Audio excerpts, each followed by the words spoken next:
Brioche is probably one of the hardest breads you could be baking in your kitchen. It requires special consideration to technique due to its very high percentage of fat, which makes it difficult for gluten to properly bind. Using a mixer with endurance is much more efficient and practical. In this video, I'll be using my Ankarsrum to mix the dough.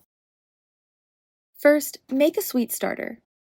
In a quart-size container, add 150 grams of milk, 10 grams of egg yolk or additional milk, and 30 grams of active starter. Roughly whisk to distribute the ingredients, then add 160 grams of white flour and 25 grams of sugar. Stir until well combined and rest for 12 hours at 73 degrees Fahrenheit.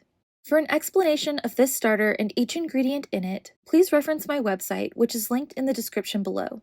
Optionally, you can give your starter a set of folds 60 minutes and 120 minutes into fermentation. Doing this simply aerates the starter, introducing oxygen and stimulating yeast growth. It also provides structure, which helps the starter rise and maintain peak more efficiently. Here's my starter right before I added it to the dough, which has risen to fill at least half of its container. When your starter is ready, it is time to make the dough.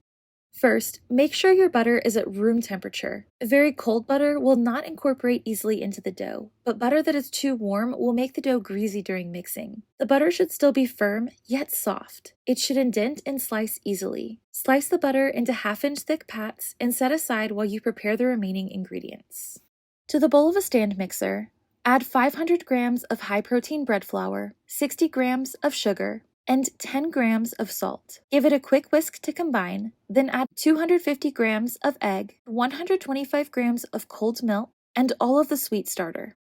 Roughly mix, then transfer the bowl to the base of the stand mixer. Using the dough roller and scraper attachments, knead the dough on a medium-low speed, 2 to 3 o'clock, for about 2 minutes, until all ingredients are well incorporated and form one cohesive mass of dough. Increase the speed to medium, 3 to 4 o'clock, and knead the dough until it builds some strength but is not at a complete window pane. About 6 minutes. You should be able to pull up on a section of dough without it tearing. The dough shown here is getting stronger but is not quite ready. You can see how it falls apart easily when I pull up on it. Be sure to position your roller close enough to the side of the bowl that it works the dough against the bowl, but far enough away that it is not rolling the dough completely upwards, or that the roller is not being forced aggressively into the middle of the machine. Here, you can see a dough that is ready to take on a hefty amount of fat. This dough stretches without tearing when I pull up on it. Reduce the mixing speed back down to medium-low, 2 to 3 o'clock. Drop the butter, one pat at a time, into the center of your mixer, aiming for the very bottom of the dough roller. Mix each pat of butter until it absorbs into the dough before adding the next. It should take about 20 to 25 minutes to add all the butter in this manner.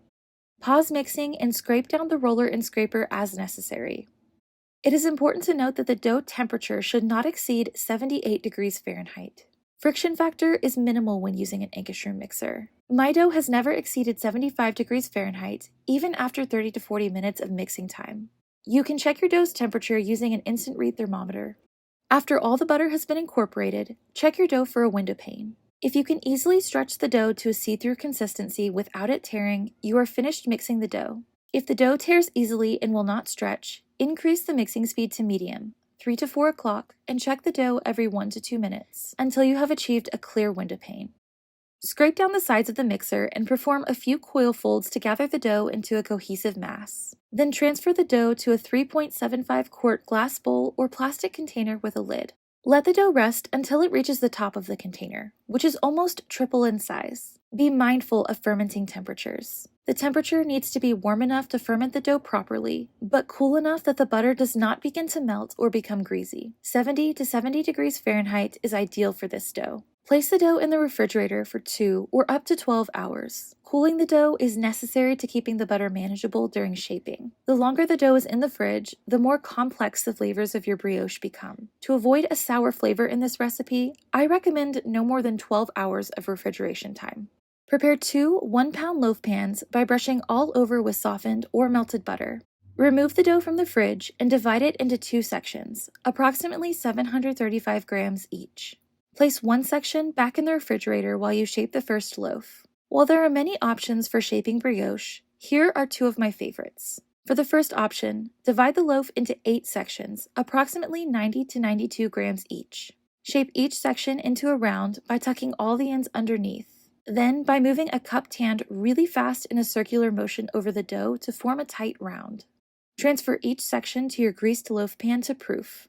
For the second option, I flour my working surface, then roll the dough out into a rectangle and divide it into 15 to 18 sections. Stack each piece into a vertically positioned loaf pan so that the longer side of each section is parallel with the bottom of the pan. Turn the loaf back to its normal horizontal position and give it a little shake, if needed, to ensure the sections are evenly spaced. Let the dough proof until the dough reaches the top of the pans, about double in size once more.